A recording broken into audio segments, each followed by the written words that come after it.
Hello everyone, welcome back to our channel Sports and Physical Education. This is Anjana Thakur. तो आप लोग जानते ही है हम यहाँ पर फिजिकल एजुकेशन की जो बुक है health and physical education class 11th की हेल्थ एंड फिजिकल एजुकेशन की जो बुक है एनसीईआरटी की। तो उसके अकॉर्डिंग हम सारे चैप्टर यहाँ पर कर रहे हैं। तो थर्ड चैप्टर हम आज की वीडियो में करेंगे जिसका नाम है physical and physiological aspect of physical education and sports. तो ये चैप्टर हम करेंगे। तो अगर आपको हमारी वीडियो अच्छी लगती है, ठीक है, पीछे की वीडियोस भी आपने देखी होंगी, जिसने नहीं देखी तो वो जाके देख लीजिए। फर्स्ट चैप्टर उसका जो सॉल्यूशन है वो भी मैंने बताया हुआ है अच्छे से, और जो सेकंड चैप्टर है उसका सॉल्यूशन, और इसी तरह से जितने भी चैप्टर हम करेंगे उसका सॉल्यूशन भी मैं आपको साथ में बताती जाऊंगी। और तो सारे चैप्टर अगर आपको अच्छे लग रहे होंगे, आपके लिए हेल्पफुल रहे होंगे, तो वीडियो को लाइक जरूर कीजिएगा, अपने दोस्तों के साथ शेयर कर दीजिए और सब्सक्राइब भी कर दीजिए हमारे चैनल को। जैसे ही हम नई वीडियो डालेंगे तो आप तक उसकी नोटिफिकेशन पहुंच जाएगी। तो चलिए आज की क्लास हम शुरू करते हैं चैप्टर 3, जिसके अंदर हम करेंगे ग्रोथ एंड डेवलपमेंट के बारे में। या उसके पहले इंट्रोडक्शन करेंगे थोड़ा सा कि फिजिकल एंड फिजियोलॉजिकल एस्पेक्ट क्या होते हैं फिजिकल एजुकेशन एंड स्पोर्ट्स के अंदर, और ग्रोथ एंड डेवलपमेंट क्या होता है वो करेंगे हम, और फिजिकल एंड फिजियोलॉजिकल चेंजेस क्या रहते हैं इस दौरान, जो भी डेवलपमेंटल स्टेज रहेंगी उसके अंदर क्या क्या फिजिकल एंड फिजियोलॉजिकल चेंजेस रहेंगे, और फिजियोलॉजिकल एस्पेक्ट ऑफ एक्टिविटीज के ऊपर क्या फिजियोलॉजिकल एस्पेक्ट है वो करेंगे। वार्मिंग अप करेंगे, स्पोर्ट्स कंडीशनिंग के बारे में, कूल डाउन, और जो भी एक्सरसाइज या एक्टिविटी करते हैं उसका जो भी वेरियस बॉडी के सिस्टम जैसे है सर्कुलेटरी सिस्टम है, डाइजेस्टिव सिस्टम है, इसी तरह से जो भी बॉडी के हमारे सिस्टम है उनके ऊपर क्या असर पड़ता है, तो ये भी हम करेंगे। सारी चीजें डिटेल में हम करने वाले हैं, कोई भी डाउट आपका नहीं रहेगा। तो चलिए हम शुरुआत करते हैं इसकी इंट्रोडक्शन से। अब फिजिकल एंड फिजियोलॉजिकल एस्पेक्ट जो फिजिकल एजुकेशन एंड स्पोर्ट्स के अंदर है उसके अंदर हमारा क्या आता है, ग्रोथ आता है, डेवलपमेंट आएगा, हेरिडिटी आता है, ठीक है, और इन्वायरमेंट आएगा। और उसके अंदर हम पढ़ेंगे कि क्या डिफरेंस होता है ग्रोथ एंड डेवलपमेंट के बीच में। और फिजियोलॉजिकल एस्पेक्ट के अंदर क्या आएगा हमारा, जैसे कि वार्मिंग अप है, कंडीशनिंग है, कूलिंग डाउन, और क्या इफेक्ट पड़ता है एक्सरसाइज का हमारे मस्कुलर सिस्टम पर। यहाँ पर आप डायग्राम में देख सकते हैं सारे क्या है फिजिकल एंड फिजियोलॉजिकल एस्पेक्ट है फिजिकल एजुकेशन में। तो मस्कुलर सिस्टम हो, चाहे डाइजेस्टिव सिस्टम हो या सर्कुलेटरी रेस्पिरेटरी, तो इन सब पर एक्सरसाइज का क्या इफेक्ट पड़ेगा हमारा, तो इस सारी चीजें हम करेंगे। तो ये हम सबसे पहले ग्रोथ और डेवलपमेंट को समझते हैं। अब ग्रोथ क्या होता है, ग्रोथ से हम सिंपली ये बोल सकते हैं कि अगर किसी का जो है वो साइज इंक्रीज हो रहा है, शेप जो है वो इंक्रीज हो रही है, तो उसकी ग्रोथ हो रही है। ग्रोथ को क्या बोलते हैं हिंदी में, वृद्धि, और डेवलपमेंट क्या है, विकास। तो वृद्धि और विकास, तो वृद्धि का मतलब है या ग्रोथ का मतलब है कि हमारा जो भी बॉडी पार्ट है वो इंक्रीज हो रहा है, उसका शेप, उसका साइज जो है वो बढ़ रहा है। यानी किसी पर्सन की अगर हाइट है तो वो क्या है, वो टाइम के साथ बढ़ती है, एज के साथ क्या है बढ़ती है। जब बच्चे होते हैं, छोटे जब रहते हैं, तो क्या होता है कि हाइट जो है वो निरंतर बढ़ती रहती है, और एक स्टेज पर आकर जो है हाइट रुक जाती है, ठीक है। तो ये हमारी वृद्धि होती है कि एक डेवलपमेंटल स्टेज है एक तरह से, कि जो हमारी हाइट होती है वो उसमें क्या है वृद्धि होती है। छोटे बच्चा होता है उसकी जो है हाइट निरंतर जो है बढ़ती रहती है एक स्टेज तक। तो इसी तरह से जो उसका वेट है वो भी बढ़ता और घटता है, ठीक है। यानी वृद्धि होगी या तो कम होगा, इंक्रीज होगी तो वृद्धि होगी। तो इसी तरह है से हमारा जो बॉडी का पार्ट में कोई भी साइज और शेप में अगर बढ़ रहा है तो उस प्रोसेस को हम बोलेंगे ग्रोथ। अगर कोई हमारी हाइट बढ़ रही है, वेट बढ़ रहा है, ठीक है, तो बॉडी का शेप बढ़ रहा है, तो उसको क्या बोलेंगे कि उसमें ग्रोथ हो रही है, उसकी वृद्धि हो रही है। तो ये क्या है, बायोलॉजिकल प्रोसेस है कि ये अपने आप होती है। जैसे बच्चे का जब जन्म होता है तो उसकी वृद्धि जो है वो अपने आप से होने लगेगी, बायोलॉजिकल प्रोसेस है ये। तो दूसरे शब्दों में हम बोल सकते हैं कि जो ग्रोथ होता है उसका मतलब है जो मास रहेगा उसका बढ़ना, ठीक है। इंक्रीज इन मास, इसका मतलब होगा जो है ग्रोथ। और ग्रोथ क्या है, एक क्वांटिटेटिव इंक्रीज होता है शेप और साइज में, यानी इसको हम नाप सकते हैं। हम किसी की हाइट है उसको नाप सकते हैं, वेट को नाप सकते हैं, ठीक है, साइज को नाप सकते हैं, शेप को हम जो है नाप सकते हैं। तो ग्रोथ क्या होती है हमारी, जो कि जिसको कि हम नाप तोल सकते हैं। तो सिंपल सा याद रखना है ग्रोथ क्या होती है। अगर किसी भी पर्सन की, किसी भी इंडिविजुअल की अगर साइज है, वॉल्यूम है, हाइट है, वेट है, ये चीजें बढ़ रही है, तो इस प्रोसेस को हम ग्रोथ बोलते हैं। सिंपल है बिल्कुल। और जो डेवलपमेंट है, डेवलपमेंट हमारा जो है वो जो हमारे फिजिकल, सोशल और साइकोलॉजिकल चेंजेस होते हैं, ठीक है, तो उसको बोलते हैं। लेकिन वृद्धि और विकास में क्या फर्क है कि वृद्धि जो होती है वो एक टाइम तक, हाइट क्या हमारी एक टाइम तक बढ़ेगा, ठीक है, और इसको नापा भी जा सकता है। लेकिन जो विकास होता है वो विकास हमारा उम्र भर चलता रहता है, विकास हमारा रुकता नहीं है। किसी भी पर्सन में डेवलपमेंट का होना जो है एक कंटिन्यू प्रोसेस होती है। कंटिन्यू किसी भी पर्सन की डेवलपमेंट होती रहती है। इसमें चाहे वो शारीरिक रूप से हो, ठीक है, शारीरिक रूप से डेवलपमेंट हो, या फिर सामाजिक रूप से है, या साइकोलॉजिकल चेंजेस उसके अंदर होते रहते हैं। तो ये हमारा क्या है, लाइफ लॉन्ग प्रोसेस होता है। यानी जो डेवलपमेंट है उसका मतलब है कि हमारे अंदर कोई ना कोई बदलाव आ रहा है, कोई ना कोई इम्प्रूवमेंट हो रही है। अब अगर आप अपने आप को 1 साल पीछे या 2 साल पीछे जाकर देखोगे, तो आपको पता चलेगा कि 2 साल पहले हम कितने इमेच्योर थे। कोई कई चीजें ऐसी होगी कि आपको अपने ऊपर हंसी आएगी कि हमें उस टाइम पर ये चीज की भी समझ नहीं थी। लेकिन अभी हम अपने अंदर क्या देख रहे हैं, इम्प्रूवमेंट देख रहे हैं, बदलाव देख रहे हैं। या किसी भी और पर्सन को भी आप देख सकते हैं कि हमेशा एक पर्सन एक जैसा नहीं रह सकता है। जो इंसान है वो वक्त के साथ बदलता रहता है। उसका चाहे वो शरीर देखो, या उसकी बुद्धि देखो, या फिर उसका नेचर है, व्यवहार है, सब चीजें जो है वो बदलती रहती हैं। तो अपने आप के ही अंदर हम कई सारे चेंजेस देखते हैं। हम जो है वो 2 साल पहले, 5 साल पहले कैसे दिखते थे, ठीक है, वो हम आज के टाइम पर नहीं दिख सकते हैं, सेम हम नहीं दिख सकते हैं। हो सकता है कि आज से कुछ साल पहले हमारा जो है वो बॉडी का शेप अलग था, और या फिर हमारा जो नेचर था वो अलग था, हमारे अंदर थोड़ी समझ थोड़ी कम थी या अभी ज़्यादा आ गई है। तो इस तरह इसको हम क्या बोलेंगे कि हमारे अंदर डेवलपमेंट हो रही है, इम्प्रूवमेंट हो रही है, बदलाव हो रहा है। तो वो हमारा क्या हो गया, विकास हो जाता है। और जो विकास हमारा है वो दोनों ही तरह का हमारा जिसमें कि हम जिसको नाप भी सकते हैं, और एक है जिसको नाप नहीं सकते हैं। और जो डेवलपमेंट है, जैसा मैंने बोला कि ये हमारा कंटिन्यू रहता है हमारी मृत्यु तक। जब तक भी हमारी जान है तो हमारे अंदर बदलाव होते रहेंगे, चेंजेस होते रहेंगे, यानी हमारा जो विकास है वो होता रहेगा। तो ये एक लाइफ लॉन्ग प्रोसेस होती है। तो ये आपको आई होप सारी क्लियर हो गया होगा। ग्रोथ एंड डेवलपमेंट, ग्रोथ है जैसे हमारा बॉडी वेट, साइज, शेप बढ़ गया, ठीक है, उसको बोलेंगे। डेवलपमेंट क्या है हमारी, हमारे अंदर क्या चेंजेस आते हैं टाइम के साथ में, समाज में हमारा व्यवहार भी बदलता है टाइम के साथ में। तो सारी चीजें क्या आ गई हमारी डेवलपमेंट के अंदर। फिर आगे इसका डिफरेंस हम देख लेते हैं थोड़ा सा, ग्रोथ और डेवलपमेंट का क्या डिफरेंस होता है। एक तो देखिए ग्रोथ जो है विजिबल होती है, ग्रोथ को हम देख सकते हैं, बिल्कुल सही बात है, ग्रोथ को तो हम देख सकते हैं, क्योंकि किसी की अगर हाइट बढ़ रही है, एक बच्चे को अगर आप देखोगे अपने बचपन से लेकर जवानी तक, वो एक कंप्लीट डिफरेंट पर्सन बन जाता है।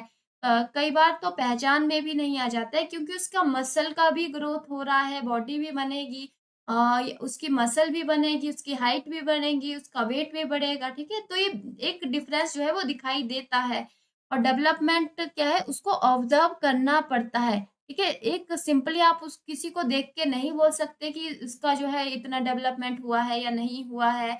लेकिन ग्रोथ को देखकर आप बोल सकते हैं कि कितना बड़ा ये हो गया है बच्चा, कि हमें वो कंप्लीटली दिख रहा है। या फिर कोई भी दूसरा पर्सन आप जिसको बोल के देख के बोल सकते हैं कि आज से कुछ टाइम पहले ये ऐसा दिखता था और आज ऐसा दिख रहा है। लेकिन जो डेवलपमेंट है वो उसका पता तो आपको तभी चलेगा अगर आप उस पर्सन से बैठ के बात करोगे, उनसे मिलोगे, तब पता चलेगा कि उनके अंदर जो विकास है वो हुआ है। उसको ऑब्जर्व करना पड़ेगा, ठीक है, समझना पड़ेगा।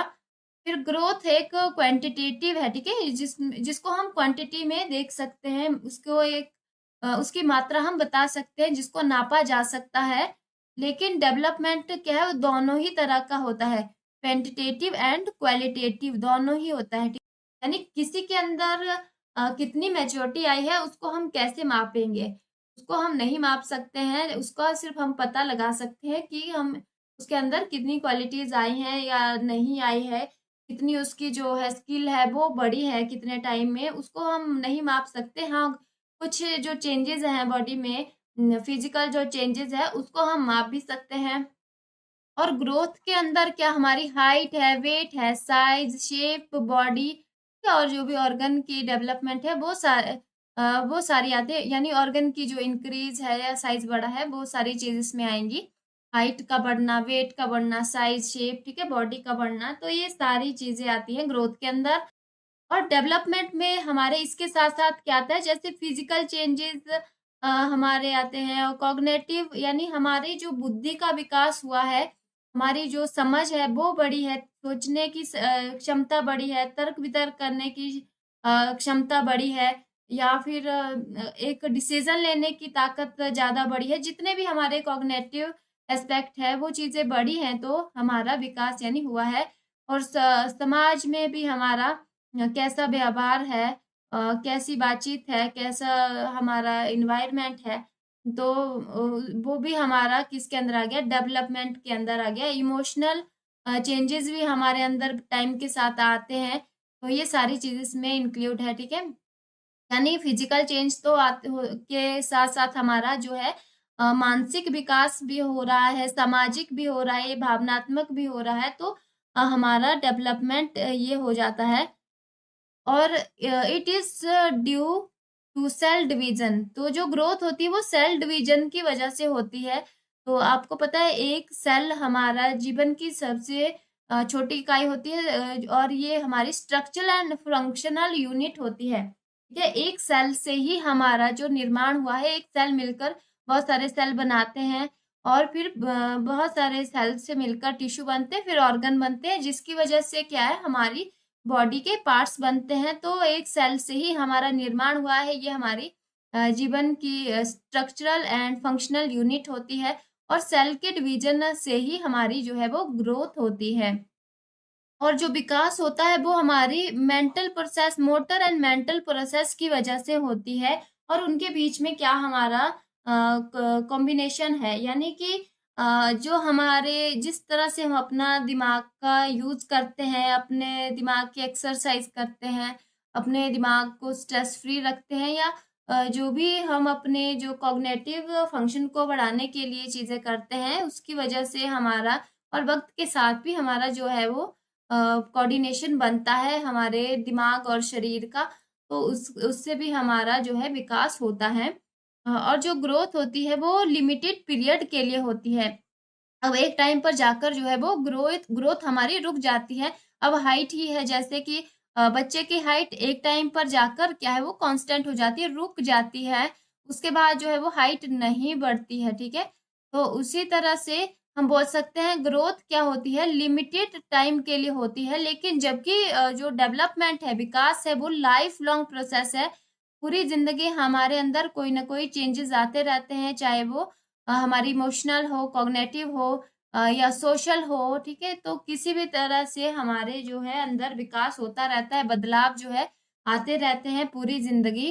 और जो ग्रोथ होती है तो हम किसी ऑब्जेक्ट से उसको मेजर कर सकते हैं, लेकिन जो डेवलपमेंट है उसको हम किसी के भी मैच्योर बिहेवियर से समझ सकते हैं, ऑब्जर्व कर सकते हैं। मतलब किसी के व्यवहार को देख के हम उसको ऑब्जर्व करना पड़ेगा, तब हमें पता चलेगा कि उसका डेवलपमेंट हुआ है या नहीं हुआ है। लेकिन ग्रोथ को क्या है, मेजर कर सकते हैं।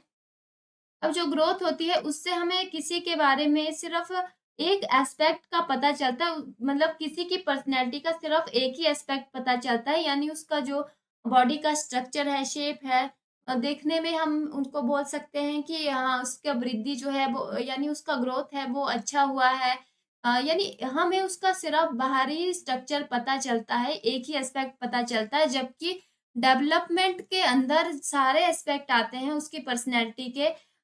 यानी कि बड़े तौर पर इसको हम देख सकते हैं, इसमें हमारा जो है वो पूरा व्यवहार, उसमें हमारा सामाजिक व्यवहार कैसा है, किसी दूसरे समाज में कैसे हम रहते हैं दूसरों के साथ में, और जो किसी का जो सोचने समझने की शक्ति कैसी है, यानी मेंटल स्टेट उसका कैसा है, इंटेलिजेंट है नहीं है, क्या क्वालिटीज उसके अंदर है, इमोशनली वो कैसा इंसान है, क्या, वो सारी चीज उसमें पता चलती है, सारे एस्पेक्ट उसके अंदर कवर हो जाते हैं।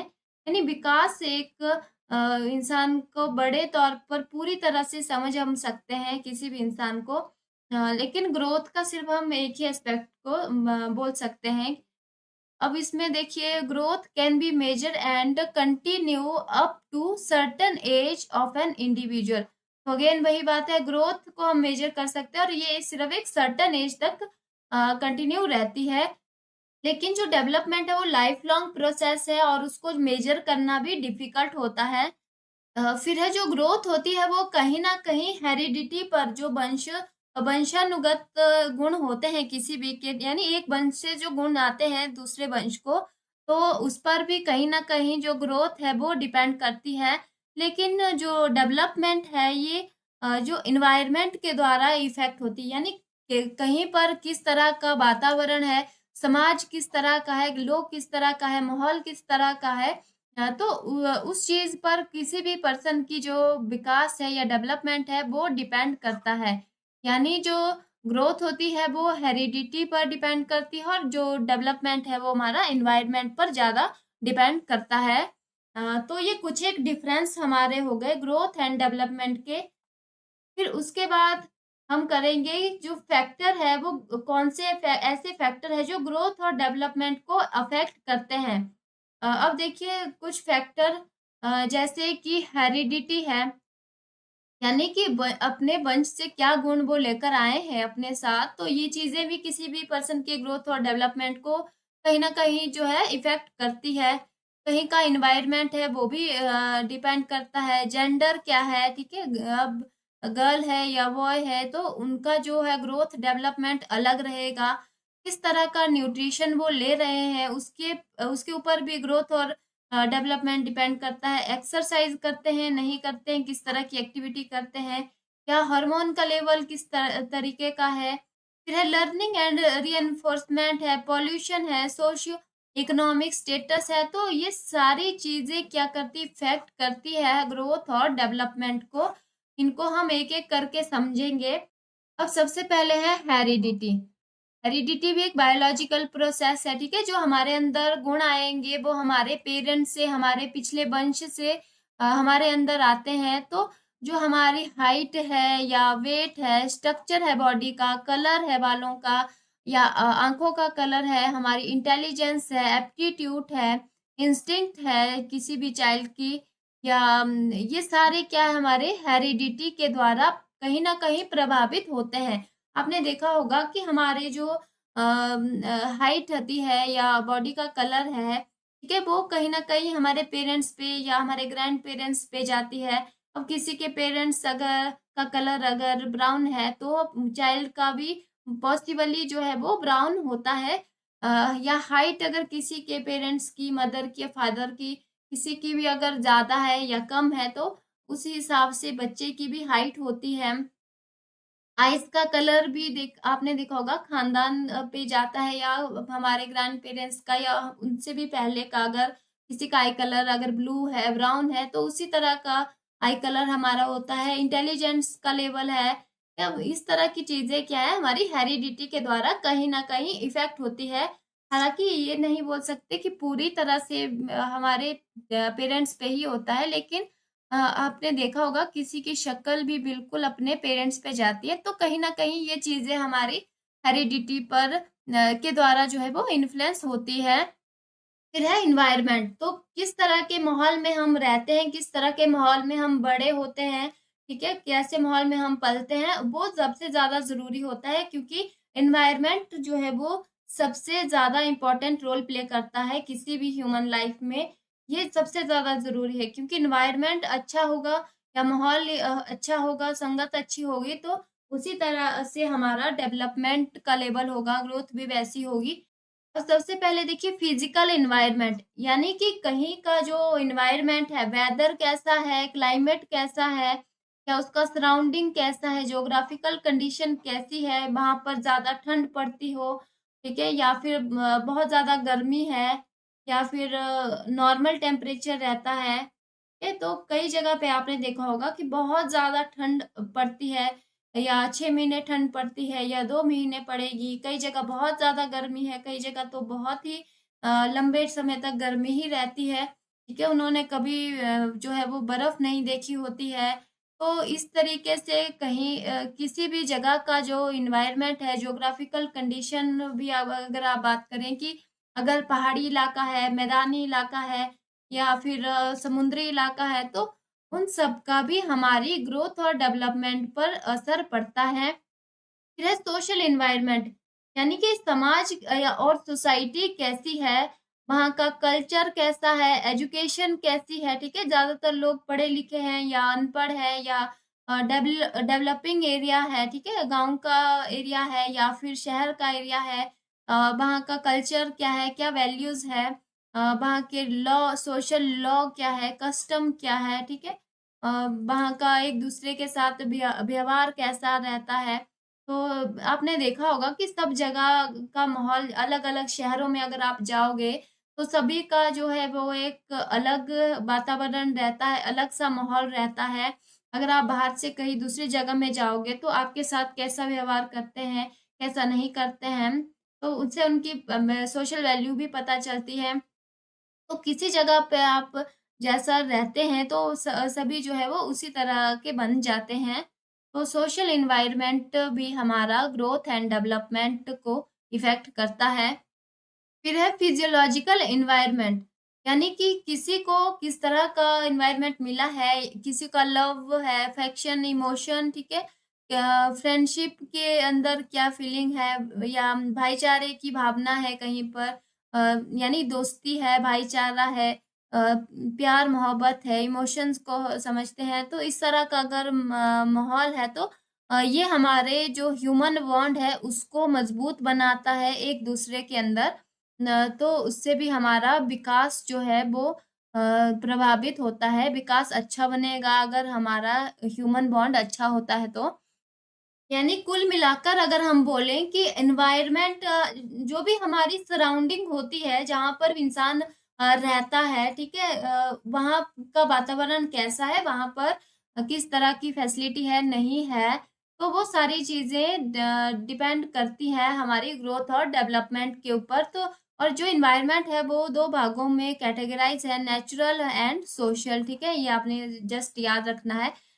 तो सिंपली हम बोल सकते हैं कि हेरिडिटी हो या इन्वायरमेंट हो, उसका असर क्या है हमारे ग्रोथ और डेवलपमेंट पर पड़ता है। उसके बाद हम देख लेते हैं थोड़ा सा हेरिडिटी और इन्वायरमेंट का क्या रोल रहता है ग्रोथ एंड डेवलपमेंट के ऊपर। अब सबसे पहले तो हेरिडिटी से हमें जो जन्म के ही साथ कुछ इंस्टिंक्ट है, ट्रेट है, या इमोशन है, फिजिकल ट्रेट्स हैं, ये सारी, यानी हमारे जो कलर है, आईज का कलर है, बॉडी का हाइट है, ये सारी चीजें हमारी हेरिडिटी से हमें मिलती है। तो ये हमारा एक रोल हो गया। इन्वायरमेंट हमारी ग्रोथ और जो डेवलपमेंट है, मेंटल और हो चाहे सोशल हो, कि यानी कहीं का किस तरह का माइंड सेट है, या किस तरह की सोशल वैल्यू है कहीं पर भी, तो वो सारी हमारे पर्सनैलिटी के अंदर दिखाई देती हैं। उसके बाद देखिए जो हेरिडिटी और एनवायरनमेंट है वो कॉम्प्लीमेंट्री है एक दूसरे के लिए। जैसे कोई बीज होती है या फिर जमीन होती है, वो बिल्कुल ऐसा ही है, ठीक है, जमीन से हमारा मतलब हो गया कि हमारा एनवायरनमेंट, और सीड यानी कि किस तरह की हम बीज डालेंगे, वैसा ही उस जमीन का जैसा माहौल होगा, उपजाऊ जमीन होगी तो वैसा ही बनेगा। उसी तरीके से जैसा भी हेरिडिटी के अंदर हमारी गुण आए हैं, और उसके ऊपर अगर इन्वायरमेंट हमारा अच्छा होता है तो दोनों ही चीजें जो है वो मिलकर हमारे ग्रोथ एंड डेवलपमेंट को प्रभावित करेंगी। और हेरिडिटी और इन्वायरमेंट के अलावा कौन से फैक्टर थे? जेंडर। अब देखिए कि दोनों ही बॉयज हो या गर्ल्स हो, दोनों की जो फिजिकल एस्पेक्ट होते हैं उसमें बहुत सारे डिफरेंस हमें देखने को मिलता है। बॉयज जो है वो जनरली जो है वो लंबे होते हैं, ठीक है, और उनका वेट जो है वो ज्यादा होता है।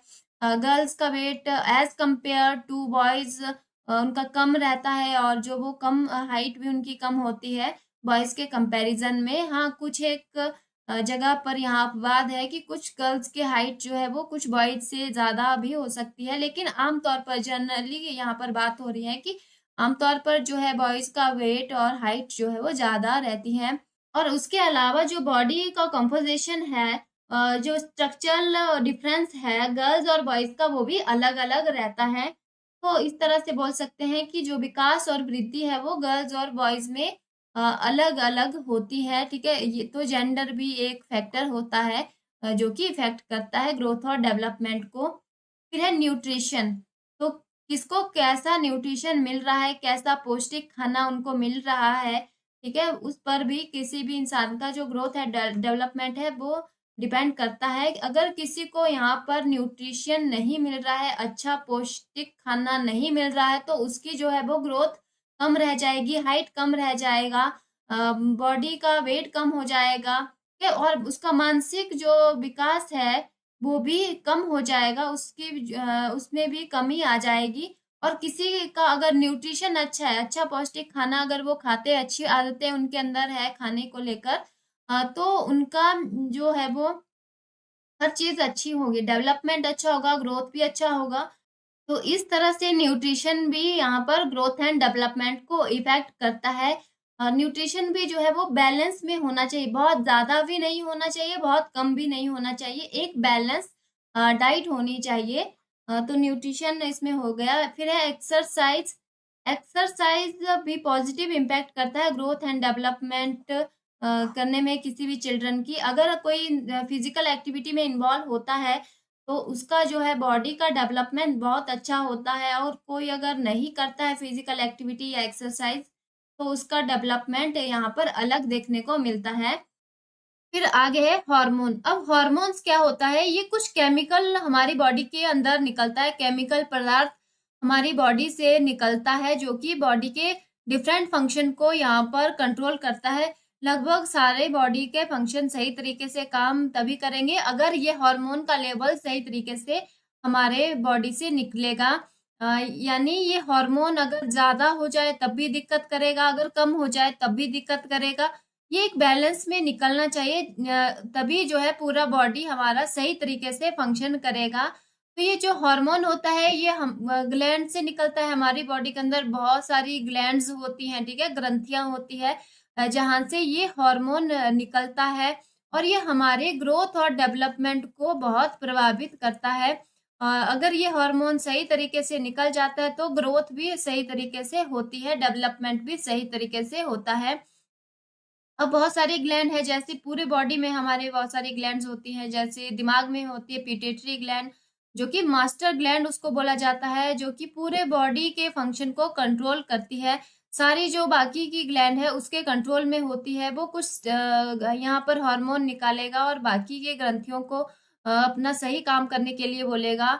और फिर बाकी की जो ग्लैंड है वहां से भी कुछ हार्मोन जो निकलते हैं, जैसे थायराइड ग्लैंड है, उससे थायरोक्सिन हार्मोन निकलता है जो हमारे स्केलेटल और मस्कुलर ग्रोथ में हेल्प करता है। फिर एड्रिनल ग्लैंड है जो कि किडनी के बिल्कुल पास में होता है। एड्रिनल ग्लैंड क्या करता है कि एड्रिनलिन हार्मोन ये निकालता है, जैसे ये हमारी रैपिड हार्ट बीट के लिए रिस्पॉन्सिबल होता है।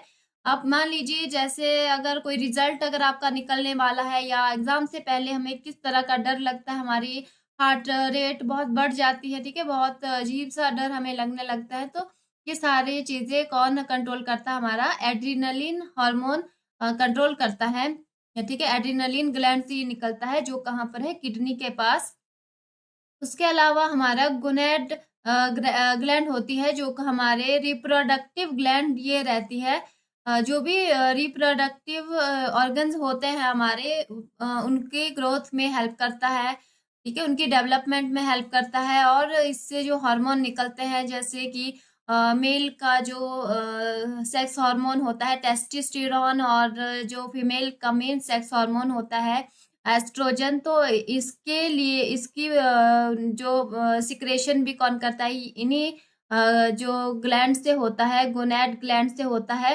तो ये हमारी जो ग्रोथ होती है रिप्रोडक्टिव ऑर्गन की, और हमारे सेक्सुअल बिहेवियर है, उन सब को ये कंट्रोल करता है। तो इस तरह से और भी बहुत सारी ग्लैंड्स होती हैं, तो ये जो हार्मोन होता है ये भी हमारे ग्रोथ और डेवलपमेंट को इफेक्ट करता है। फिर एक फैक्टर इसमें है कि लर्निंग एंड री।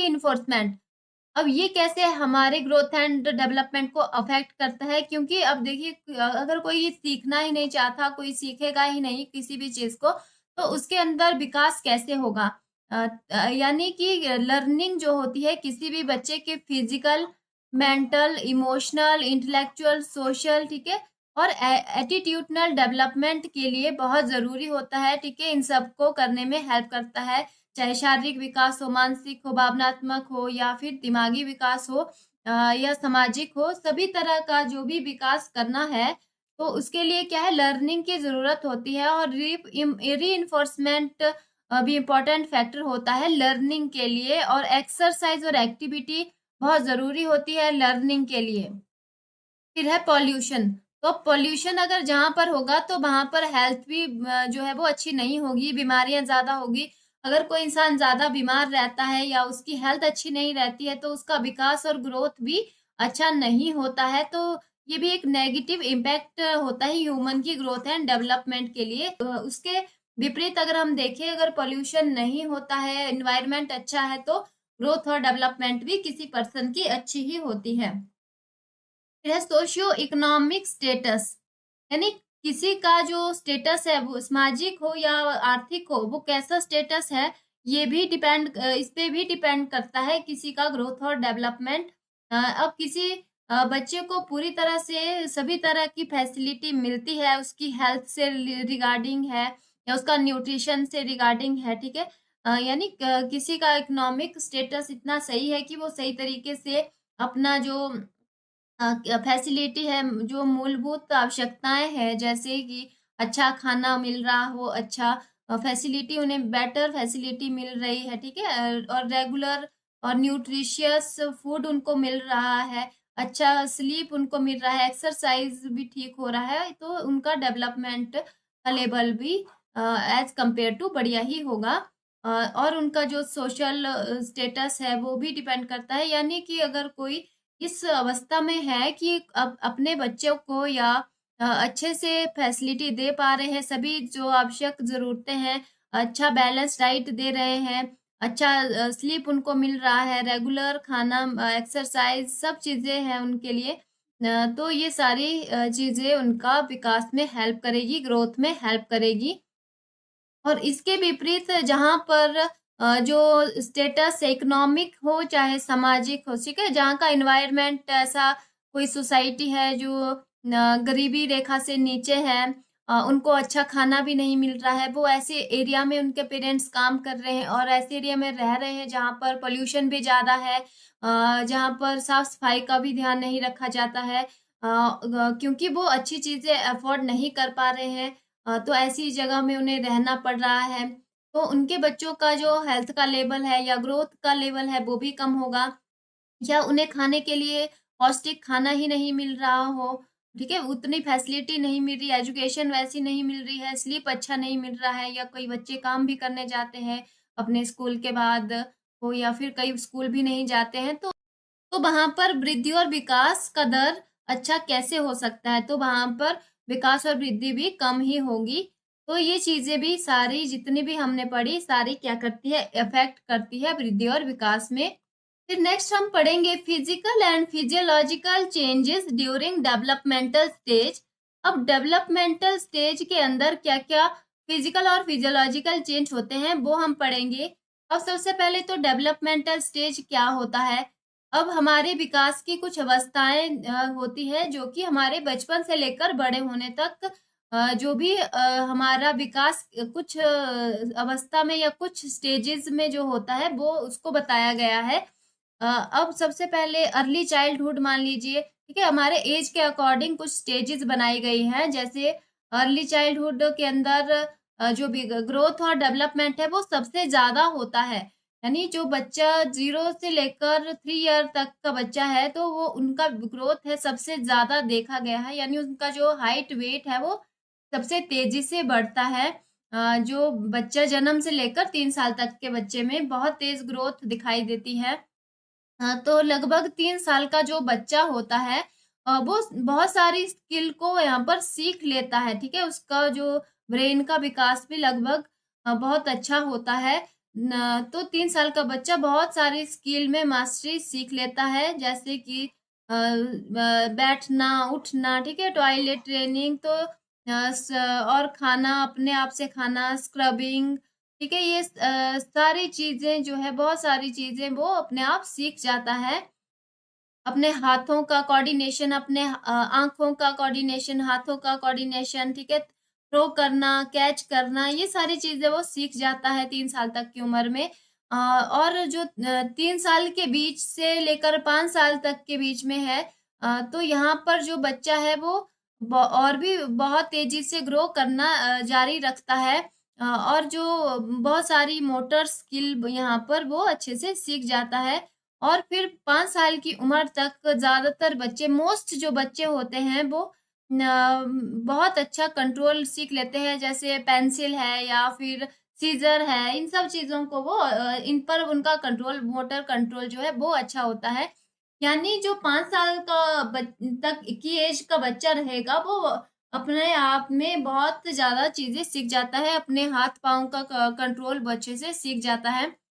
फिर उसके बाद जो फिजिकल ग्रोथ है वो स्लो डाउन हो जाता है 5 से 8 साल की एज में।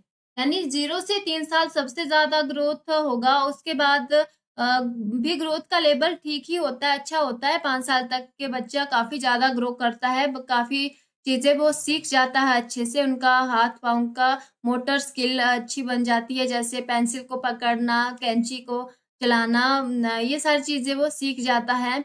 और उसके बाद का जो टाइम होता है 5 से 8 साल तक, वो यहाँ पर थोड़ा कम हो जाता है एज कम्पेयर टू अभी तक का जो टाइम चल रहा था। उसके बाद थोड़ा स्लो हो जाता है। फिर है मिडल चाइल्डहुड। अब मिडल चाइल्डहुड का जो टाइम रहता है वो थोड़ा स्लो इसमें ग्रोथ रहती है, ठीक है, कम ड्रामेटिक ये होता है एज कंपेयर टू जो एडोलेसेंट होते हैं या फिर जो अर्ली चाइल्डहुड होते हैं। ये जो पीरियड रहता है अर्ली चाइल्डहुड का, एक एडोलेसेंट का, ये थोड़ा ज्यादा जो है वो इसमें चैलेंजेस होते हैं, ज्यादा ड्रामेटिक होता है। लेकिन जो मिडल चाइल्डहुड है इसमें ग्रोथ जो है थोड़ी सी स्लो होती है एज कंपेयर टू दूसरे जो अर्ली चाइल्डहुड है उससे थोड़ा ग्रोथ कम होती है, ठीक है। और उसके बाद जो इसका इनका जो कॉग्निटिव डेवलपमेंट है ये भी थोड़ा सा स्लो होता है, लेकिन होता जरूर है, थोड़ा स्लो रहेगा। और इस एज में जो है वो चाइल्ड लर्निंग के लिए ज्यादा एक्साइटेड रहता है। और जो जो भी अचीवमेंट होती है, उनके काम की जो भी अचीवमेंट अगर उन्हें देते हैं या अचीवमेंट उनकी रहती है कोई भी, तो वो उनके लिए एक मोटिवेटिंग फैक्टर बन जाता है। उससे वो बहुत मोटिवेट होते हैं। अगर उन्हें कोई भी काम के लिए अचीवमेंट दी जाए तो उससे वो मोटिवेट होंगे अपना काम करने के लिए, अपने अंदर सेल्फ एस्टीम, कॉन्फिडेंस, ऐसी चीजें उनके अंदर आने लगती हैं। तो मिडल चाइल्डहुड थोड़ा सा स्लो रहता है as compared to early childhood. फिर है एडोलेसेंट। एडोलेसेंट का जो पीरियड आता है यहाँ पर ग्रोथ फिर से काफी तेज हो जाती है। पहले तो अर्ली चाइल्डहुड में जो ग्रोथ है वो सबसे ज्यादा रहती है, मिडल में थोड़ा स्लो होती है, फिर एडोलेसेंट की एज में यहाँ पर फिर से ग्रोथ बहुत ज्यादा हो जाती है। इसको second period of acceleration growth, accelerated growth भी बोला जाता है, क्योंकि यहाँ पर ग्रोथ फिर से यहाँ पर बढ़ने लग जाती है। ये जो एज रहती है वो टीनेजर इसमें आते हैं। और यहाँ पर कई सारे फिजिकल, मेंटल, इमोशनल, ठीक है, सोशल चेंजेस आते हैं। काफी चैलेंजिंग फेस ये रहता है। हाँ, और यहाँ पर जो सबसे ज्यादा जो सिग्निफिकेंट डेवलपमेंट देखी जाती है वो सेक्सुअल मेंस्ट्रुएशन की होती है। जो कि फीमेल के अंदर यहाँ पर जो डेवलपमेंट है वो अर्ली हो जाती है, यानी जल्दी हो जाती है।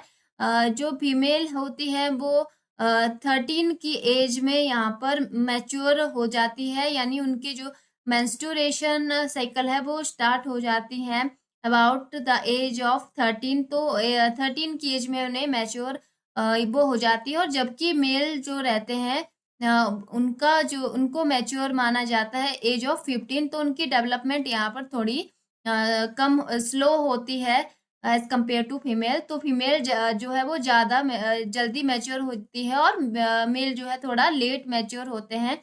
तो इसमें यहाँ पर कई सारे जो और भी फिजिकल जो ग्रोथ होती है, डेवलपमेंट होती है मेल और फीमेल दोनों के ही अंदर। फिर हमारा है फिजियोलॉजिकल एस्पेक्ट ऑफ एक्टिविटी, यानी जो भी एक्टिविटी या एक्सरसाइज हम करते हैं उसका क्या असर होता है हमारे शरीर के ऊपर, बॉडी सिस्टम के ऊपर। तो बॉडी की जो भी हमारी फिजियोलॉजिकल रिस्पॉन्स है वो एक्सरसाइज करने से किस तरह से रहता है, तो वो चीजें हम करेंगे। यानी हमारे मस्कुलर सिस्टम पर या कार्डियोवैस्कुलर या रेस्पिरेटरी हो, एंडोक्राइन सिस्टम हो, इम्यून सिस्टम हो, तो इन सब का एक्सरसाइज करने से क्या क्या इनके ऊपर असर होता है वो चीजें इसके अंदर आएगी। और अलग अलग तरह की एक्सरसाइज करने से अलग अलग तरह का रिस्पांस देखा जाता है अलग अलग सिस्टम के ऊपर। अब इसमें जैसे कि हमारे 3 तरह के वर्कआउट आते हैं। एक तो है वार्मिंग अप, ठीक है, वार्म अप या वार्मिंग अप, स्पोर्ट्स कंडीशनिंग और कूल डाउन। वार्मिंग अप हम करते हैं शुरुआत में, किसी भी एक्टिविटी के शुरुआत में हम क्या करते हैं, वार्म अप करते हैं अपनी बॉडी को। वार्म अप करना बहुत जरूरी होता है ताकि हम उस एक्टिविटी के दौरान चोटों से बच सके, हमारी बॉडी तैयार हो जाए उस एक्टिविटी को करने के लिए। उसी तरीके से कंडीशनिंग होता है और कूल डाउन जो है वो एक्सरसाइज के बाद की जाती है। ये चीजें हम डिटेल में पढ़ेंगे अभी आगे। अब जैसे सबसे पहले वार्मिंग अप क्या हो गया, अभी मैंने बताया कि अपनी बॉडी को हम तैयार करते हैं किसी भी एक्टिविटी को करने के लिए, किसी भी इंटेंस एक्सरसाइज को करने के लिए, ठीक है। क्योंकि वार्मिंग अप शुरुआत में की जाती है तो थोड़ा से टाइम के लिए हम उसको करते हैं ताकि जब भी हम बाद में इंटेंस एक्टिविटी करेंगे उसके लिए हमारी बॉडी तैयार हो जाए और उसके बाद हमें कोई भी जो हमारे मसल में क्रैम्प ना हो, चोटें ना लगे। इसके लिए हम शुरुआत में क्या करते हैं, लाइट जॉगिंग करते हैं या फिर कोई रनिंग करेंगे, हल्की सी रनिंग करेंगे, जॉगिंग करेंगे या कोई कैलिस्थेनिक एक्सरसाइज करेंगे या स्ट्रेचिंग एक्सरसाइज करेंगे। इस तरह की कुछ मिनट्स के लिए, 10-20 मिनट के लिए हम यहाँ पर थोड़ी सी जॉगिंग या कैलिस्थेनिक स्ट्रेचिंग करेंगे ताकि हमारी बॉडी जो है वो वार्म अप हो जाए। और उसके बाद जो भी हम एक्सरसाइज करें या फिजिकल एक्टिविटी करें तो उसके लिए हमारी बॉडी जो है वो तैयार हो जाए। तो वार्मिंग अप करने से हमारा जो हार्ट रेट है वो बढ़ जाता है और ब्लड का फ्लो जो है वो भी बढ़ जाता है, मसल का टेम्परेचर बढ़ता है, रेस्पिरेटरी रेट बढ़ जाता है। और एक अच्छा वार्म अप उसको माना जाएगा जो कि 15 से 20 मिनट का एक वार्म अप अगर होता है, 15 से 20 मिनट अगर आप जॉगिंग करेंगे या कोई कैलिस्थेनिक स्ट्रेचिंग, कोई भी हल्की सी एक्सरसाइज अगर आप करेंगे 15 से 20 मिनट, तो उसको अच्छा वार्म अप बोल सकते हैं। उससे हमारी बॉडी अच्छे से वार्म अप हो जाती है। तो उसमें हमारी मैक्सिमम जो हार्ट रेट है 70% ऑफ इंक्रीज हो जाती है, मतलब यहाँ तक उनका 70% मैक्सिमम हार्ट रेट जो है हमारी हो जाती है। तो इस तरीके से जो प्रोसेस होती है जिसमें हमारा बॉडी का टेम्परेचर 2 से 3 डिग्री बढ़ जाता है, तो उस और वो यहाँ पर कब तक चलेगा, 45 मिनट तक ये टेम्परेचर हमारा मेंटेन रहेगा। तो इस तरह की प्रोसेस को हम वार्मिंग अप बोलेंगे। तो आई होप यहाँ क्लियर हो गया होगा कि वार्मिंग अप क्या होता है। तो ऐसी कोई भी हम एक्टिविटी, हल्की सी जॉगिंग, एक्सरसाइज, रनिंग, स्ट्रेचिंग ऐसी कर सकते हैं 15 से 20 मिनट तक, जिससे हमारे बॉडी का टेम्परेचर 2 से 3 डिग्री भी बढ़ जाए, हार्ट रेट भी हमारा थोड़ा बढ़ जाए, ब्लड का फ्लो भी बढ़ जाए, ठीक है, मसल में स्ट्रेचेबिलिटी आ जाए, थोड़ी सी मसल जो है मूव हो जाए, ठीक है, और ये हमारा जो मेंटेन रहे थोड़े टाइम के लिए। ताकि हम जो भी इसके बाद एक्टिविटी या एक्सरसाइज करेंगे या कोई भी स्पोर्ट्स खेलेंगे उसमें हमारे मसल में कोई भी डैमेज ना हो या हमें चोट लगने की संभावनाएं जो है वो कम हो जाती हैं। और ये वार्मिंग अप दो तरह का होता है, एक तो है जनरल और एक स्पेसिफिक। जनरल वार्म अप के अंदर हमारी कोई भी रिदमिक मूवमेंट आती है जो कि हमारे लार्ज मसल ग्रुप के लिए यूज होती है, ठीक है। यानी कोई भी एक्टिविटी अगर हम करनी है तो जनरल सा उसके लिए वार्म अप सभी के लिए जो चलता है तो वो हमारा जैसे वॉकिंग है, जॉगिंग है, ठीक है, स्टेशनरी बाइक है, स्किपिंग कर ली या इजी एरोबिक कर लिया, तो इस तरह से हमारा जनरल सा वार्मिंग अप हो जाएगा 15 से 20 मिनट तक, ऐसा कर लीजिए। दूसरी होती है specific warm up. Specific warm up के अंदर हमारी स्पेसिफिकली हम उसी चीज के लिए उसी बॉडी पार्ट की एक्सरसाइज करेंगे जो कि जो भी एक्टिविटी हमें आगे करनी है। जैसे अगर बास्केटबॉल में अगर हमने पार्टिसिपेट करना है या बास्केटबॉल से पहले जो हम वार्म अप करेंगे उसके लिए हमें क्या चाहिए, शूटिंग, ड्रिबलिंग, ठीक है, ले अप शॉट्स करना है या फ्री थ्रो करना है, शटल रन है, डॉजिंग एटसेट्रा। तो स्पेसिफिक ये हो गया इसी गेम को लेकर। यही चीज अगर हम करेंगे तो हमारा वार्म अप हो जाता है उसी चीज को लेकर हम कर रहे हैं। जैसे क्रिकेट है तो बॉलिंग है, कैचिंग है, बैटिंग, फील्डिंग, रनिंग एटसेट्रा। तो अलग अलग गेम के लिए जो है वो स्पेसिफिक वार्म अप एक्सरसाइज होती है, तो वही अगर हम करेंगे उसको स्पेसिफिक वार्म अप बोलेंगे। उसके अलावा लॉन टेनिस है, जैसे उसके लिए बॉल प्रैक्टिस है या सर्विस प्रैक्टिस है, पासिंग शॉट्स है, नॉकिंग है।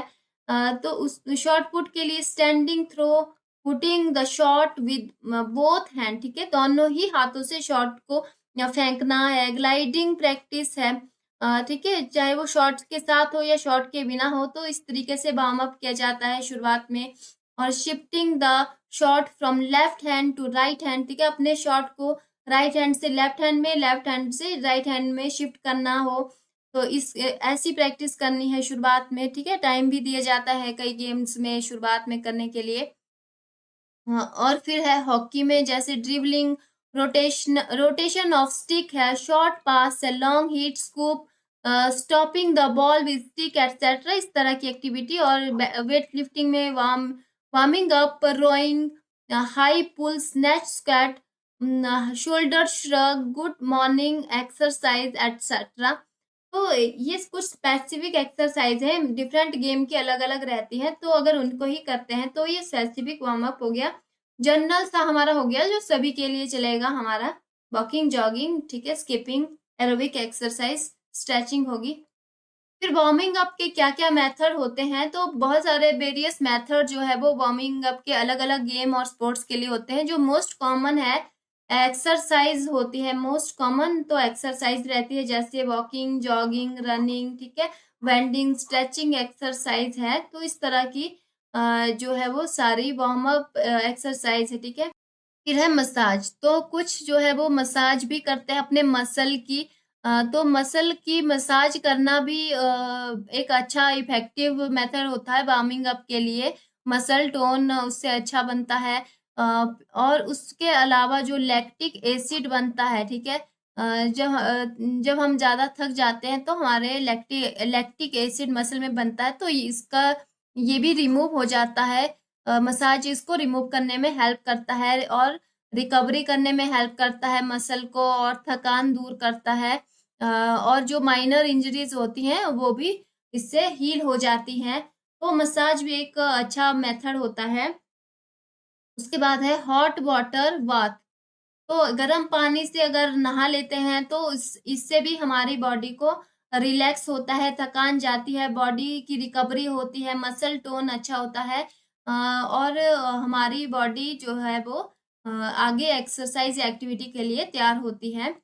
फिर है हॉट बेवरेज, यानी अगर हम जो है चाय, कॉफी, सूप, ऐसी चीजें, गर्म चीजें पी लेते हैं थोड़ी मात्रा में, बहुत ज्यादा मात्रा में भी नहीं पीना है, थोड़ी मात्रा में अगर हम चाय, कॉफी या हॉट बेवरेज कोई भी पी लेते हैं तो इससे भी हमारी जो बॉडी है वो प्रिपेयर हो जाती है, बॉडी में वार्म अप आ जाता है, ठीक है। तो ये सारी चीजें हैं, जो भी डिस्कम्फर्ट है हमारी बॉडी में वो चला जाता है, थकान चली जाती है। और हमारी बॉडी क्या है वो तैयार हो जाती है एक्टिविटी करने के लिए। तो कुछ एक ये मेथड है, मोस्ट कॉमन एक्सरसाइज वगैरह इसमें रहती है। फिर आगे है स्पोर्ट्स कंडीशनिंग। अब स्पोर्ट्स कंडीशनिंग क्या होता है? तो ये एक ट्रेनिंग प्रोग्राम होता है जिसमें हम अपनी बॉडी की एबिलिटीज को जैसे स्ट्रेंथ है, बैलेंस है, कोऑर्डिनेशन है, फ्लेक्सिबिलिटी, स्पीड है, पावर है, इन सब क्वालिटीज को क्या करते हैं, बढ़ाते हैं, उनकी कंडीशनिंग करते हैं। तो अगर मैं सिंपल भाषा में आपको समझाऊं कि स्पोर्ट्स कंडीशनिंग क्या होता है, मान लीजिए कि आप शुरुआत में कोई भी फिजिकल एक्टिविटी नहीं करते थे और आपको बोल दिया जाए कि एक ग्राउंड के आपको 5 चक्कर लगाने हैं। तो आप उस ग्राउंड के कितने जो 5 चक्कर है वो कितने टाइम पर लगा पाओगे, ठीक है? तो आप पहले ही राउंड में बुरी तरह से थक जाओगे, ठीक है? अगर ग्राउंड काफी अच्छा खासा बड़ा है तो आप पहले ही चक्कर में क्या है वो थक जाओगे, ठीक है? दूसरे राउंड में आपको उल्टी सी लगने लगेगी, सर घूमने लगेगा, क्योंकि आपकी बॉडी जो है वो कंडीशन नहीं है, आपकी बॉडी तैयार नहीं है उस चीज को करने के लिए। तो हम अपनी बॉडी की कंडीशनिंग कैसे करेंगे? तो शुरुआत में अगर आपको बोले कि आपको किसी ग्राउंड का एक राउंड लगाना है, एक ही राउंड लगाना है, वो भी जितना मर्जी आपको टाइम दे दिया जाए, या आपको बोल दिया जाए कि 15 मिनट में आपको इस ग्राउंड का एक चक्कर लगाना है, तो आप एक दिन में लगा लोगे अच्छे से, दूसरे दिन इसको लगा लोगे, तीसरे दिन आप 15 मिनट से कम टाइम में 10 मिनट में ही इसको बिना थके हुए लगा लोगे, ठीक है? इस तरीके से आपकी बॉडी क्या है, कंडीशन हो रही है। अगले 10 दिनों में आप बहुत कम टाइम में इस ग्राउंड का एक चक्कर पूरा कर लोगे बिना थके हुए। उसी तरीके से फिर अगर आपको बोल दिया जाए कि आपको अब क्या करना है, 2 राउंड लगाने हैं इस ग्राउंड के, ठीक है? वो भी 15 ही मिनट में। तो आप थोड़ा टाइम आपको फिर थोड़ी स्ट्रगल होगी इसमें, फिर धीरे-धीरे आपकी बॉडी इस चीज़ के लिए भी कंडीशन हो जाएगी, तो आप उस ग्राउंड के 2 चक्कर यहाँ बिल्कुल ईज़िली लगा लोगे और वो भी कम टाइम में। उसी तरीके से बोल दिया जाए फिर आपको 3 राउंड लगाने हैं, फिर 4 राउंड लगाने हैं, फिर धीरे-धीरे क्या होगा कि आपकी बॉडी का जो स्ट्रेंथ है वो बढ़ जाती है, आपका कोऑर्डिनेशन बढ़ेगा, फ्लेक्सिबिलिटी, स्पीड सब चीज़ें आपकी बढ़ जाएगी। हाँ, और आप जो है वो 2 या 3 मिनट में, बहुत ही कम समय हो सकता है आप बहुत इससे भी कम समय में उस ग्राउंड का जो है वो बिना थके हुए 5 या 6 राउंड, 10 राउंड लगा लें, क्योंकि अब आपकी बॉडी की ताकत बढ़ रही है, आपकी बॉडी कंडीशन हो रही है उस चीज़ को करने के लिए। तो ये तो एक एग्जाम्पल था। उसी तरीके से इस तरीके की इसमें ट्रेनिंग कर ली जाती है जिससे कि हमारी जो बॉडी की कैपेसिटी है वो बढ़ जाती है, किसी भी एक्टिविटी, किसी भी स्पोर्ट्स के लिए तो हम इजीली बिना थके हुए उस चीज़ को कर पाते हैं। तो इसमें हमारा जो ओवरऑल परफॉर्मेंस है, कई स्पोर्ट्स में, कई गेम्स के अंदर वो इम्प्रूव हो जाता है, यही इसका एम होता है।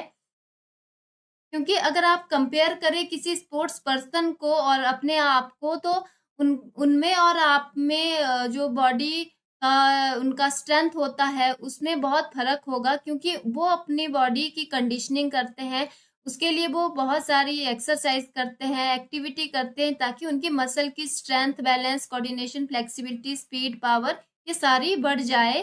तो और कंडीशनिंग क्या होता है कि अगर आप एक बार इसको करते हैं तो कंटिन्यू आप इसको रेगुलर बेस पे करना होता है। अगर आप कुछ सालों के लिए छोड़ दीजिएगा आप कुछ एक्सरसाइज करना, तो फिर से आपकी बॉडी की कंडीशनिंग हट जाएगी, फिर से आप उस चीज को नहीं कर पाओगे, फिर से आपको कंडीशनिंग करनी पड़ेगी। तो एक कंटिन्यू प्रोसेस रहनी चाहिए। अब क्या इम्पोर्टेंस होती है स्पोर्ट्स कंडीशनिंग की? तो एक तो है इससे जो परफॉर्मेंस है वो अच्छी बनेगी, किसी भी स्पोर्ट्स पर्सन की, एथलीट की जो परफॉर्मेंस है कंपटीशन के अंदर, तो वो बहुत अच्छी बड़े हो जाएगी, क्योंकि उसके बॉडी जो है वो उस चीज के लिए तैयार हो जाती है। उसके बाद है इंजरी प्रिवेंशन, यानी चोटों से भी हमारा बचाव होता है। अगर हम यहाँ पर नए हैं, हमें एक्टिविटी नहीं करते हैं, हम उसके आदी नहीं है एक्टिविटी करने के, या फिर कोई भी जो ट्रेनिंग टेक्निक है उसको करने के लिए हम तैयार नहीं है, हमारी बॉडी की कंडीशनिंग नहीं हुई है, तो हमें चोटें लग सकती है। अगर कोई भी गेम में अगर आप सीधे ही फुटबॉल खेलने चले जाओ और आपकी जो बॉडी है वो कंडीशन नहीं है उस चीज के लिए, तो आप कुछ दूरी पर जाके दौड़ते हुए गिर जाओगे, या फिर आपको बॉल पास के टाइम पर आपको चोट लग सकती है, एक दूसरे से आप टकरा जाओगे, तो कोऑर्डिनेशन बैलेंस सब चीजें आपके अंदर नहीं है अच्छे से, तो हमारी चोट वोट लगने की जो है वो संभावना ज्यादा होती है। तो अगर हमारे अच्छे से ट्रेनिंग है, अच्छे से कंडीशन है, बॉडी पे अच्छा कंट्रोल है, तो हमारे अंदर चोटें नहीं लगेंगी। फिर है स्किल एप्लीकेशन। तो ये एथलीट को प्रिपेयर करता है, जो भी उनके अंदर स्किल होती है। अब स्किल हो सकता है किसी के अंदर बहुत अच्छी स्किल हो, लेकिन उसे कैसे एग्जीक्यूट करना है, कैसे अपनी स्किल को बाहर शो करना है, वो ही नहीं आता हो, तो उस स्किल का क्या फायदा। उससे क्या होता है कि हमारी स्किल और भी निखर कर आती है, और अच्छी स्किल हम अच्छे से बता पाते हैं उस गेम के अंदर। तो स्किल का अच्छे से उपयोग करना भी आता है इसमें। नेक्स्ट है स्पोर्ट्स स्पेसिफिक एडेप्टेशन। अब जिस भी स्पोर्ट्स के लिए या किस स्पेसिफिक चीज की जरूरत है, वो चीज सिखाई जाती है किसी भी इंडिविजुअल एथलीट को। यानी कोई स्पोर्ट्स ऐसा होता है जिसके लिए हमें स्ट्रेंथ चाहिए, कुछ स्पोर्ट्स में हमें कोऑर्डिनेशन चाहिए, कहीं पर बैलेंस, कहीं किसी में सभी चीजें चाहिए। तो उनकी जरूरतों के हिसाब से, उनके क्या स्पोर्ट्स है उनके हिसाब से उन्हें ट्रेनिंग दी जाती है। तो ये सारे इसके इम्पोर्टेंस हो जाती है स्पोर्ट्स कंडीशनिंग की। फिर है कॉम्प्रहेंसिव डेवलपमेंट। अब क्योंकि स्पोर्ट्स कंडीशनिंग के अंदर फिजिकल कैपेबिलिटीज हो या फिर स्ट्रेंथ हो, पावर हो, स्पीड हो, एजिलिटी, बैलेंस, ठीक है, एरोबिक कैपेसिटी, इन सब पर फोकस किया जाता है। ये सारी चीजें इसमें बढ़ती है, अच्छी बनती हैं, तो कॉम्प्रहेंसिव डेवलपमेंट होता है। तो ये कुछ 5 चीजें इंपॉर्टेंट है स्पोर्ट्स कंडीशनिंग की। फिर हम करेंगे कूल डाउन या लिम्बर डाउन, इसको बोलते हैं। अब कूलिंग डाउन हम करते हैं एक्टिविटी के बाद, या कोई भी स्पोर्ट्स एक्टिविटी कर रहे हैं, एक्सरसाइज, इंटेंस एक्सरसाइज कर रहे हैं, उसके बाद अपनी बॉडी को कूल डाउन करना बहुत जरूरी होता है, ताकि हमारी बॉडी में, हमारी मसल में क्रैम्प्स ना हो, दर्द ना हो। अब कई बार क्या होता है कि कोई भी एक्टिविटी या गेम या स्पोर्ट्स करने के बाद सीधा ही अगर हम बैठ जाते हैं, आराम कर लेते हैं, कूल डाउन नहीं करते हैं, तो बाद में हमारी बॉडी में पेन होने लगता है। इस चीज से बचने के लिए हमें अपनी बॉडी को कूल डाउन करना जरूरी होता है। इसके अंदर हमारी जेंटल एक्सरसाइज होती है, और स्ट्रेचिंग एक्सरसाइज रहती है कुछ एक, जिससे हमारी मसल की इलास्टिसिटी बढ़ती है। हम हमें अपनी मसल को स्ट्रेच करना जरूरी रहता है, ताकि बाद में दर्द ना हो हमारे मसल के अंदर, और जो हमारी मसल है वो रिपेयर हो जाए, ठीक है। इसमें जो एरोबिक और एनारोबिक एक्सरसाइज भी हम कर सकते हैं।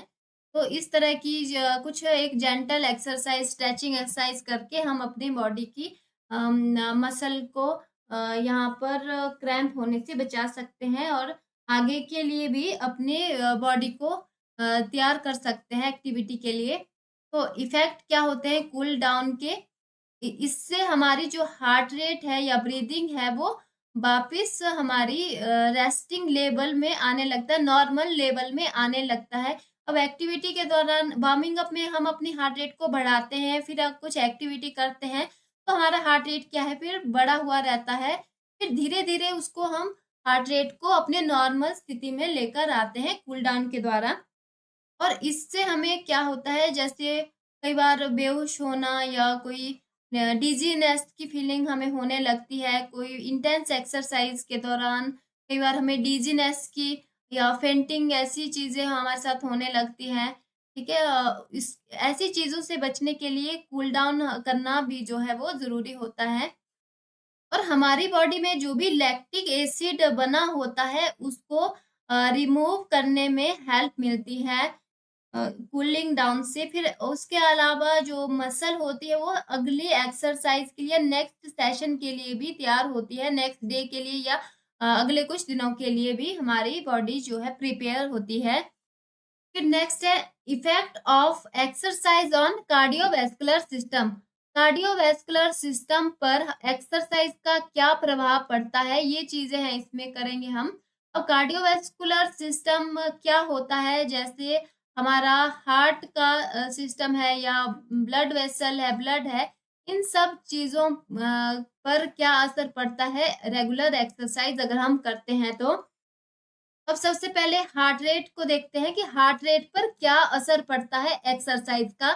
अब जो हार्ट रेट क्या होती है हमारी, ये हमारी कितनी बीट्स होती है एक मिनट में, उसको हार्ट रेट बोलती है। यानी हमारा हार्ट एक मिनट में कितने कॉन्ट्रैक्शन करता है उसको हम बोलते हैं हार्ट रेट। ठीक है, नंबर ऑफ बीट्स और contraction of heart in 1 minute is called heart rate.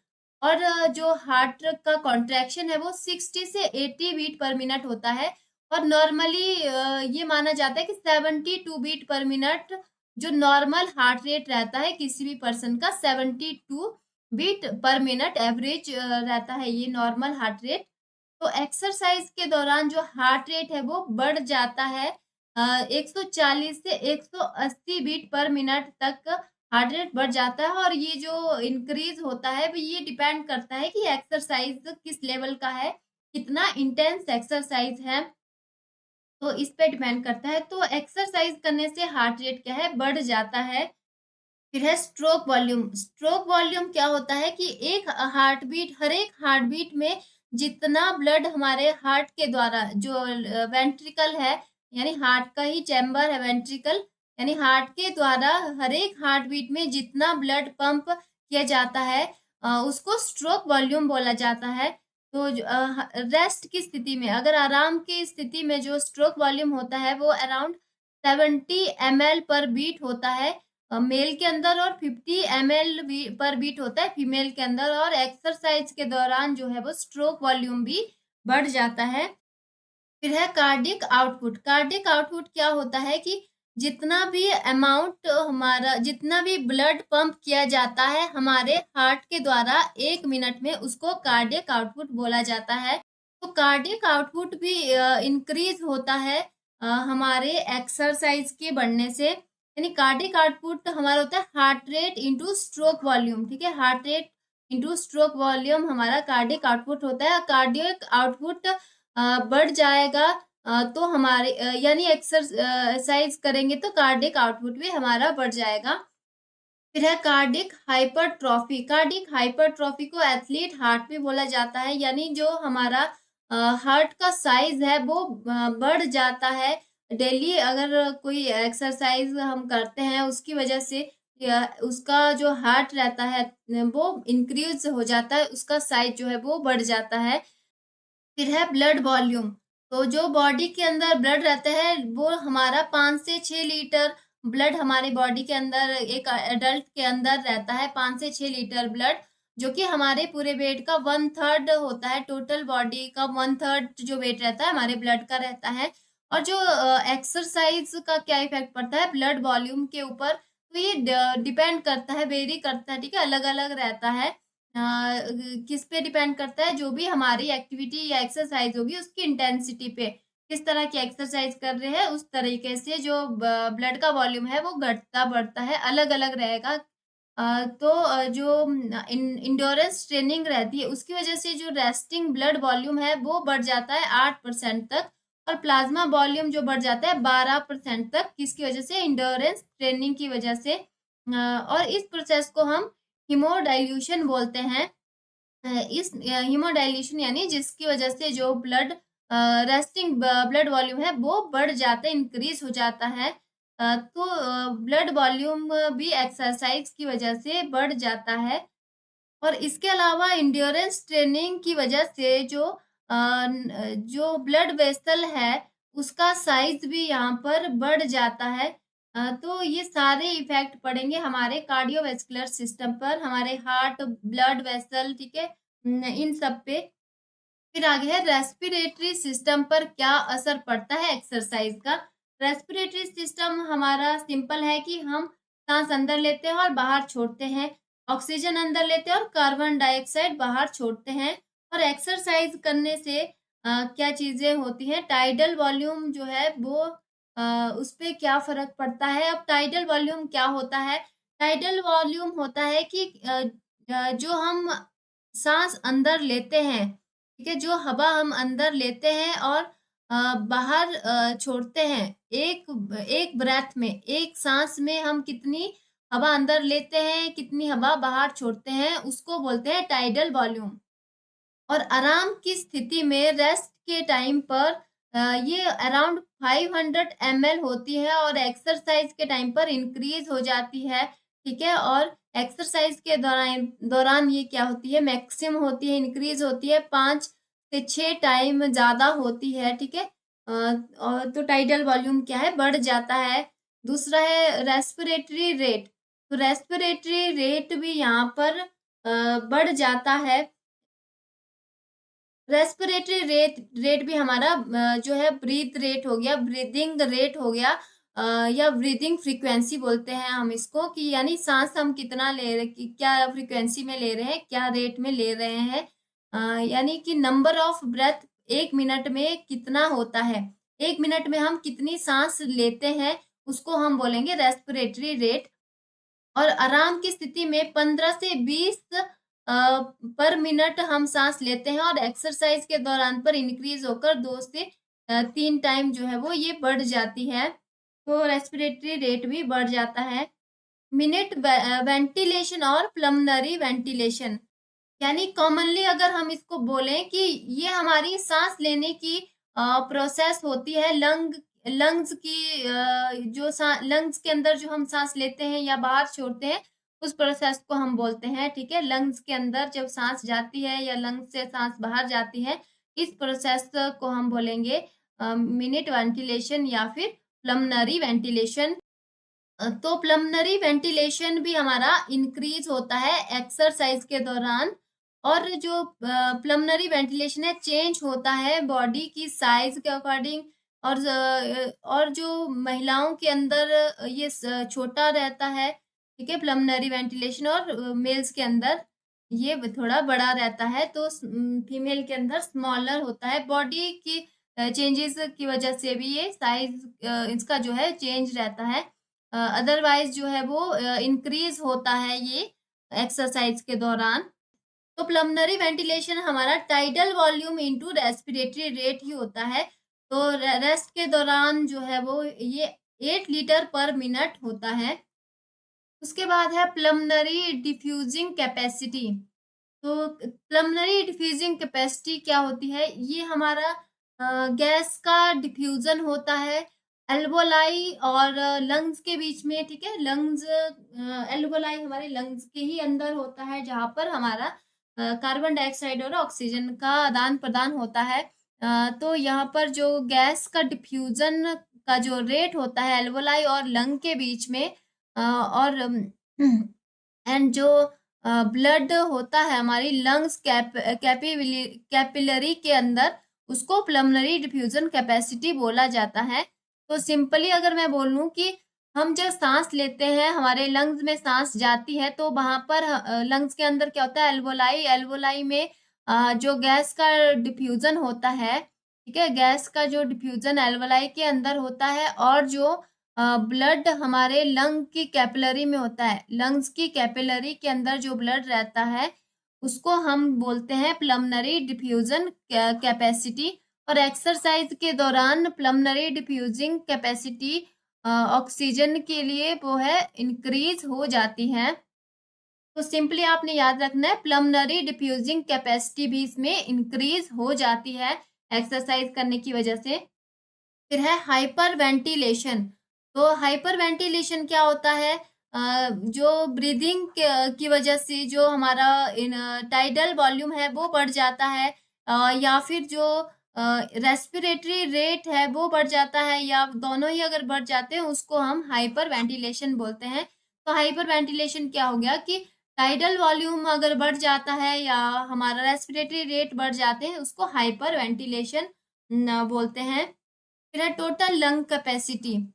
तो टोटल लंग कैपेसिटी हमारी क्या होगी कि जो हमारा एयर लंग के अंदर जा रहा है, यानी जितना भी हम मैक्सिमम एयर अपनी लंग में ले पा रहे हैं, उसको लंग कैपेसिटी बोलते हैं। यानी हमारे लंग की वो कैपेसिटी हो गई कि हम कितनी एयर अपनी लंग के अंदर, मैक्सिमम कितनी एयर, कितनी सांस हम अपने लंग के अंदर ले पा रहे हैं, वो हमारी लंग कैपेसिटी हो जाती है।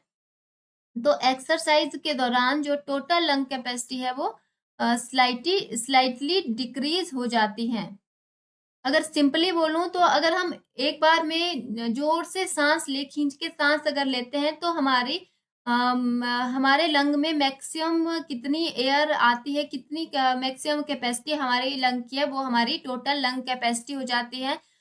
तो ये एक्सरसाइज के दौरान क्या है, स्लाइटली कम हो जाती है। फिर है वाइटल कैपेसिटी। वाइटल कैपेसिटी क्या हो गया कि मैक्सिमम वॉल्यूम ऑफ एयर, यानी कि एयर का वो मैक्सिमम वॉल्यूम जो कि हमने फोर्सफुली बाहर छोड़ा और उसके बाद वापस अंदर लिया। यानी पहले हमने खींच के सांस बाहर छोड़ी और फिर अपनी पूरी कैपेसिटी से लंबी सांस खींच के अंदर ले ली, तो उसको हम वाइटल कैपेसिटी बोलते हैं। फिर नेक्स्ट है मस्कुलर सिस्टम पर क्या इफेक्ट पड़ता है एक्सरसाइज का। तो मसल हमारा क्या है, टिश्यू होता है जिसके अंदर क्या है, कॉन्ट्रैक्शन हमारी होती है। जैसे स्केलेटल मसल जो है वो मेन हमारी रहती है, जिसकी वजह से कोई भी एक्टिविटी हम कर पाते हैं, ठीक है, या एक्सरसाइज कर पाते हैं। तो इस पे क्या असर पड़ता है, मसल हाइपरट्रॉफी। तो रेगुलर एक्सरसाइज करने की वजह से या रेगुलर ट्रेनिंग करने की वजह से मसल का साइज जो है वो बढ़ जाता है, ठीक है, मसल इनलार्ज हो जाती है। मसल के फाइबर जो है उनका डायामीटर और लेंथ है वो भी इंक्रीज हो जाती है। और जो प्रोटीन का लेवल है, ग्लाइकोजन है, एंजाइम है, ये सब चीजें क्या है, मसल के अंदर बढ़ जाती है। उसको मसल हाइपरट्रॉफी बोलते हैं। फिर है एरोबिक चेंजेस। एरोबिक चेंज क्या होता है, ट्रेनिंग की वजह से जो मायोग्लोबिन का अमाउंट है वो इंक्रीज हो जाता है, जिसकी वजह से हमारा अंदर जो ऑक्सीजन है उसकी सप्लाई और भी बेटर बनती है और हमारी मसल जो है वो अच्छे से काम कर पाती है। तो हमारा एरोबिक चेंजेस ये हो जाता है कि हमारे जो मायोग्लोबिन इंक्रीज होता है, जिसकी वजह से जो ऑक्सीजन की सप्लाई है वो बेटर हो जाती है मसल के अंदर। फिर है एनॉर्बिक चेंजेस। तो इसमें हमारा जो लैक्टिक एसिड का टॉलरेंस है वो बढ़ जाता है। यानी मसल के अंदर जो लैक्टिक एसिड बनता है जिसकी वजह से हमें थकान लगने लगती है, तो उसका टॉलरेंस बढ़ जाता है। फिर है change in blood flow and muscle.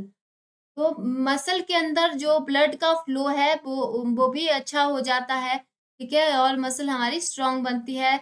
और रेड एंड व्हाइट फाइबर जो मसल के हैं उसमें चेंजेस होने लगती हैं। तो ये सारे चेंज होते हैं। एक तो लैक्टिक एसिड की टॉलरेंस बढ़ती है, हम जल्दी नहीं थकते हैं, या ब्लड फ्लो जो है वो हमारा चेंज हो जाता है। Red and white muscle fibre है वो चेंज होते हैं। फिर हमारा ट्रेनिंग एंड कैपिलरी सप्लाई। तो इंडोरेंस ट्रेनिंग करने की वजह से जो कैपिलरी रेशो है हमारा, ट्रेनिंग की वजह से वो क्या हो जाता है, उसकी जो डेंसिटी है वो इंक्रीज हो जाती है, बढ़ जाती है। यानी ट्रेनिंग की, इंडोरेंस ट्रेनिंग की वजह से जो कैपिलरी रेशो है या कैपिलरी डेंसिटी है वो इंक्रीज हो जाती है। फिर है इन्फ्लुएंस ऑन परफॉर्मेंस। तो मसल जो है वो स्ट्रांग बन जाती है और मसल के स्ट्रांग बनने की वजह से जो मसल के अंदर कॉन्ट्रैक्शन है वो अच्छा होता है। कोई भी फोर्स अगर हम लगा लें तो अगर कॉन्ट्रैक्शन अच्छा हो जाता है और स्ट्रेंथ, फ्लेक्सिबिलिटी, इंडोरेंस, सब चीजें क्या है, इंक्रीज हो जाती है ट्रेनिंग के बाद में। फिर है डाइजेस्टिव सिस्टम पर एक्सरसाइज का क्या असर होता है। डाइजेस्टिव सिस्टम हमारा हो गया जहां पर हमारा खाना पचता है, ठीक है, हमारे मुंह से लेकर पाचन की क्रिया शुरू हो जाती है और हमारी जो पचने के बाद हमें खाने से जो एनर्जी मिलती है वो हमारी शरीर यूज करता है अपने रोजमर्रा के काम के लिए। तो एक्सरसाइज करने से डाइजेस्टिव सिस्टम पर क्या असर पड़ता है, तो इसमें ब्लड फ्लो इंक्रीज होता है, ठीक है, हमारा जो ब्लड फ्लो है वो एक्सरसाइज की वजह से अच्छा बनता है। सर्कुलेशन जो ब्लड का वो अच्छा बनता है, ठीक है, और जिसकी वजह से जो डाइजेस्टिव ट्रैक है, उसके जो ऑर्गन है उसका फंक्शन है वो अच्छा बनता है। कुल मिलाकर बोले तो डाइजेस्टिव सिस्टम हमारा स्ट्रांग बनता है। फिर है स्पीड अप मेटाबॉलिज्म। तो एक्सरसाइज करने की वजह से मेटाबॉलिज्म जो है वो बढ़ जाता है, बूस्ट हो जाता है। एक्सरसाइज से हमारा जो मेटाबॉलिक रेट है वो स्लाइटली बढ़ जाता है।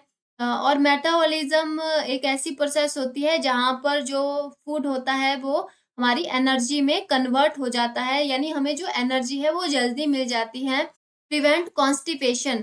अब एक्सरसाइज अगर हम रेगुलर या डेली एक्सरसाइज करते हैं तो हमें कॉन्स्टिपेशन जैसी समस्याएं नहीं होती है। तो ये कॉन्स्टिपेशन इससे कम होता है, या कॉन्स्टिपेशन से हम बच सकते हैं। फिर है प्रिवेंट डाइजेस्टिव डिजीज। तो एक्सरसाइज करने की रेगुलर एक्सरसाइज करने की वजह से कई तरह की जो पाचन की बीमारियां रहती है उससे हम बच सकते हैं। कोई भी पेट से संबंधित जो भी बीमारियां रहती है, समस्याएं रहती हैं, वो हमें नहीं होती है। रेगुलर एक्सरसाइज अगर हम करते हैं तो उसकी वजह से हमारा जो इंटरनल ऑर्गन होती है उसकी ताकत बढ़ जाती है। लीवर, स्टमक, इंटेस्टाइन, वेरियस जो भी ग्लैंड्स रहती हैं उन सब की स्ट्रेंथ बढ़ जाती है और हमें जो है वो डाइजेस्टिव डिजीज नहीं होती है।